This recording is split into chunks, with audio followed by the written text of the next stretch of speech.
Dans cette capsule, nous verrons sur 2 exemples comment utiliser une combinaison linéaire en arithmétique. Voici un premier exemple. Il s'agit de déterminer toutes les valeurs de l'entier relatif n, telles que l'entier a égale à 2n plus 1 divise l'entier b égale à n plus 3. Nous allons voir comment dans cet exemple nous pouvons utiliser le point du cours sur la propriété de la combinaison linéaire. Je vous le rappelle. Cette propriété dit que si A divise B et C, alors A divise toute combinaison linéaire UB plus VC, où U et V sont des entiers relatifs. Une combinaison linéaire de B et de C, c'est une somme de multiples de B et de C. Par exemple, 2B plus 3C, c'est une combinaison linéaire de B et de C. Ou encore B plus C, ou encore moins 2B plus 5C.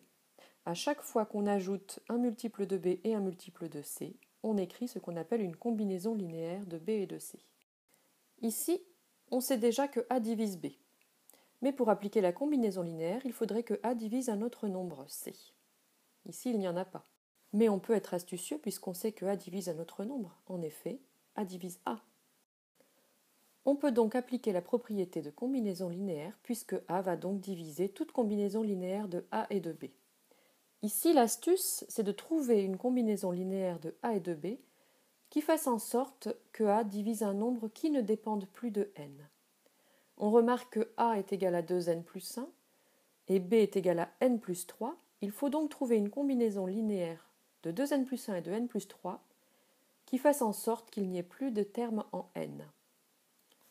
Pour cela, il suffit de multiplier B par 2 pour faire apparaître 2n à nouveau et espérer une simplification. On peut donc remarquer que A moins 2B est égal à 2n plus 1 moins 2 fois n plus 3, et en développant, on obtient donc moins 5. Pour résumer, A divise B et A divise A, donc par combinaison linéaire, A divise A moins 2B, c'est-à-dire moins 5, et donc A divise 5. Finalement, A ne peut donc valoir que moins 5, moins 1, 1 ou 5, qui sont les seuls diviseurs de 5. Pour terminer, il s'agit de trouver quelles sont alors les valeurs de n possibles. Comme A est égal à 2n plus 1, si A divise B, on a donc 2n plus 1 égale à moins 5, ou moins 1, ou 1, ou 5. Il suffit de résoudre ces équations pour trouver les valeurs possibles de n.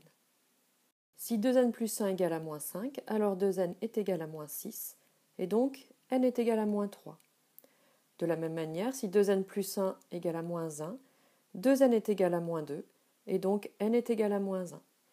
Si 2n plus 1 est égal à 1, alors 2n est égal à 0, donc n est égal à 0. Et enfin, si 2n plus 1 est égal à 5, 2n est égal à 4, et n est donc égal à 2. En conclusion, nous avons démontré l'implication suivante. Si A divise B, alors n ne peut valoir que moins 3, moins 1, 0 ou 2. Attention, ce n'est qu'une implication.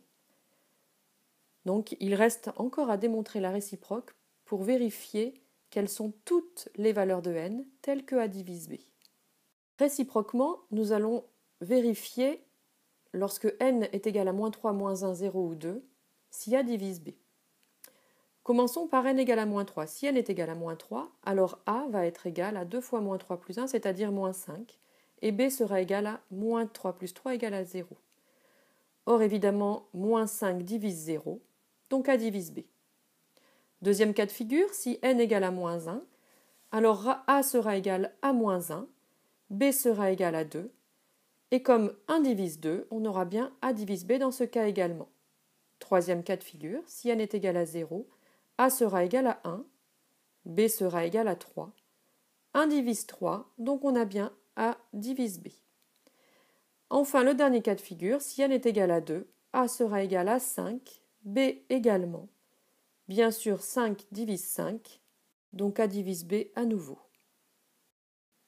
En conclusion, si n est égal à moins 3, moins 1, 0 ou 2, alors A divise B. Nous avons donc dans un premier temps montré l'implication. Si A divise B, alors n ne peut valoir que moins 3, moins 1, 0 ou 2. Et ensuite la réciproque, si n est égal à moins 3, moins 1, 0 ou 2, alors A divise B. Nous avons donc bien l'équivalence. C'est à vous maintenant de vous entraîner à appliquer la combinaison linéaire pour démontrer une propriété. Dans ce deuxième exercice, vous allez démontrer que la fraction 3n-1 sur 5n-2 est irréductible pour tout n appartenant à z. Profitons-en pour rappeler ce que c'est qu'une fraction irréductible.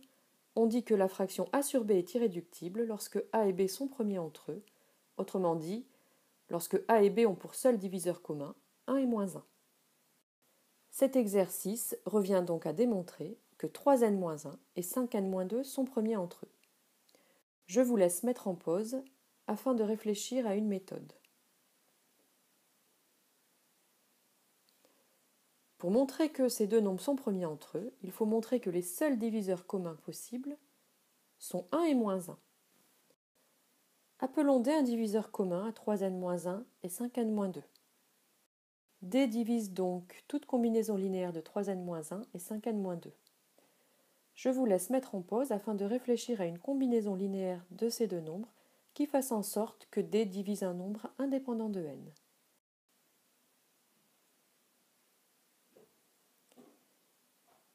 On peut par exemple penser à multiplier 3n-1 par 5 et 5n-2 par 3 afin de faire apparaître 15n qui se simplifiera. Par combinaison linéaire, D divise 5 fois 3n-1 moins 3 fois 5n-2, c'est-à-dire 15n-5 moins 15n plus 6. Donc D divise 1. Finalement, D divise 1, il ne peut donc valoir que 1 ou moins 1, ce qui signifie que 3n-1 et 5n-2 sont premiers entre eux, et la fraction 3n-1 sur 5n-2 est donc irréductible pour tout n appartenant à z. Cette capsule est terminée, ce ne sont que deux exemples parmi d'autres d'utilisation possible de la combinaison linéaire. Ce sera à vous, en fonction du type d'exercice, de reconnaître la situation qui permet d'utiliser cette propriété. À bientôt!